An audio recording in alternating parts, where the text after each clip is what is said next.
Avec l'arrestation et la mise à l'écart par les militaires du président de transition et de son Premier ministre, le Mali connaît, 9 mois après un coup d'État, un nouveau rebondissement dans la période d'instabilité que traverse le pays.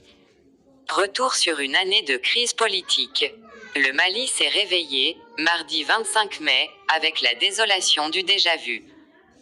La veille, le président et le Premier ministre de transition ont été arrêtés par les militaires, un coup de force mené 9 mois après un putsch et vivement condamné par la communauté internationale. Après avoir passé la nuit dans le camp militaire de Kati, près de Bamako, le président BNDAW et le Premier ministre Mokhtar Ouane ont été déchargés de leurs prérogatives, a annoncé mardi le colonel Assimi Goïta. L'homme fort de la junte les accuse d'avoir enfreint la charte de la transition qui, selon lui, se poursuivra comme prévu. Le Mali se retrouve de nouveau plongé dans une crise inextricable et multiforme. Retour sur une année de crise politique. Fin mars, législative contestée après l'enlèvement du chef de l'opposition le 26 mars 2020, le chef de l'opposition Soumaïla Cissé est enlevé en pleine campagne législative. Des djihadistes présumés sont mis en cause dans ce rapt sans précédent pour une personnalité de cette envergure. 3 jours plus tard, le premier tour de ce scrutin a lieu, maintenu malgré l'apparition du Covid-19. Le second tour se tient le 19 avril, mais le vote est marqué par des violences, enlèvement d'agents électoraux, pillage de bureaux de vote et explosion d'une mine, entre autres, font 9 victimes. Le lendemain du second tour, la Cour constitutionnelle inverse une trentaine de résultats, dont une dizaine au profit du parti du président IBK.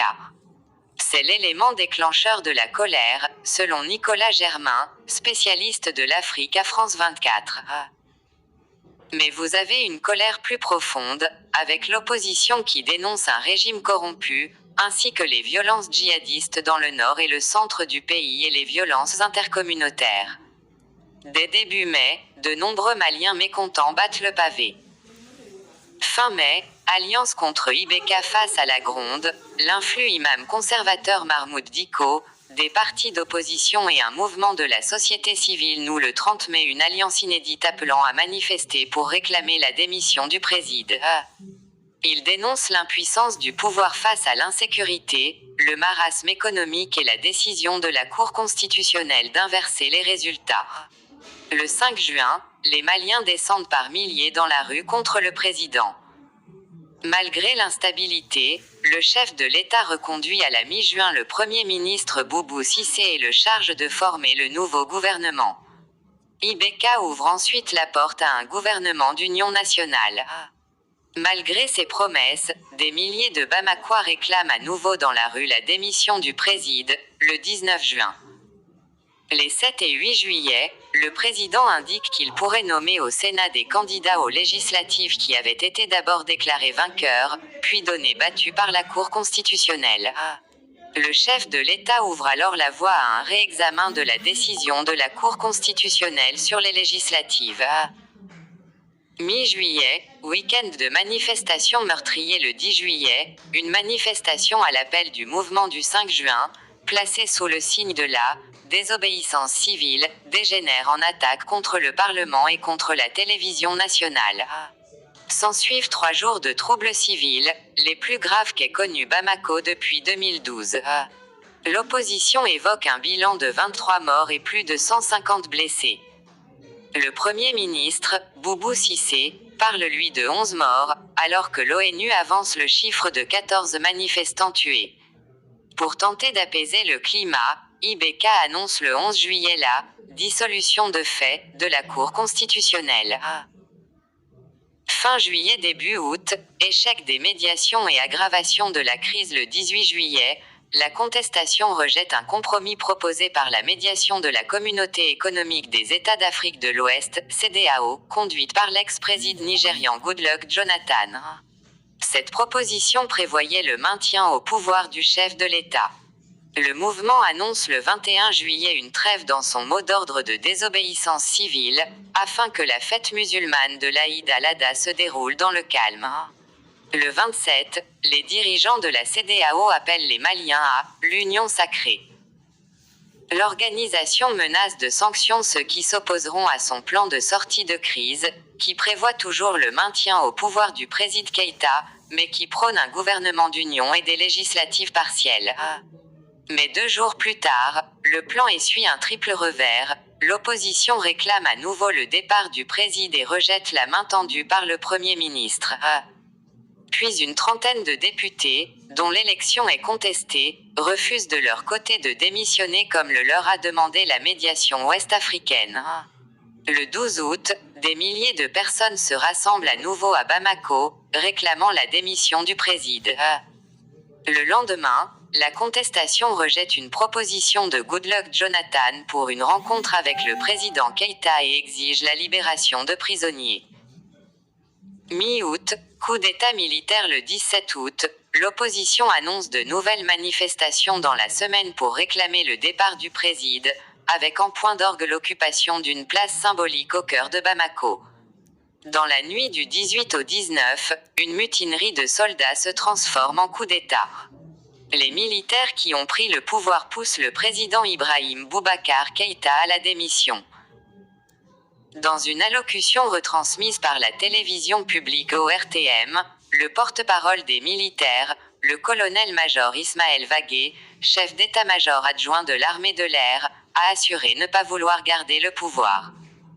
Les militaires promettent d'organiser des élections générales, dans des délais raisonnables, afin de permettre au Mali de se doter d'institutions fortes.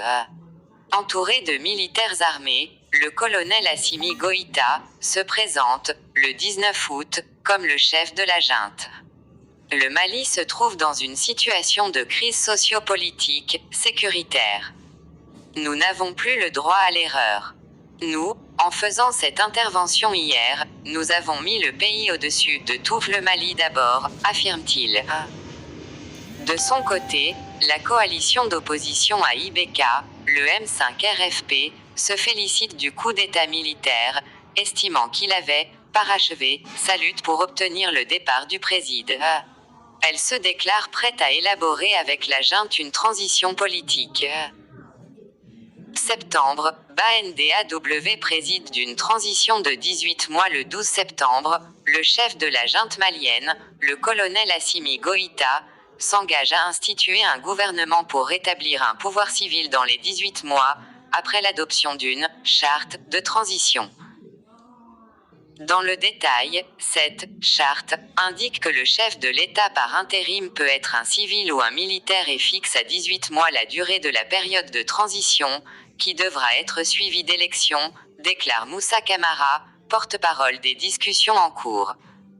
Le président par intérim sera désigné par des électeurs choisis par la junte, ajoute-t-il à l'issue de 3 jours de négociations. Le mouvement du 5 juin ayant mené la contestation contre le président Ibrahim Boubacar Keïta, rejette cette charte de transition. La coalition, composée d'opposants politiques, de chefs religieux et de membres de la société civile, dénonce la volonté d'accaparement et de confiscation du pouvoir au profit des militaires.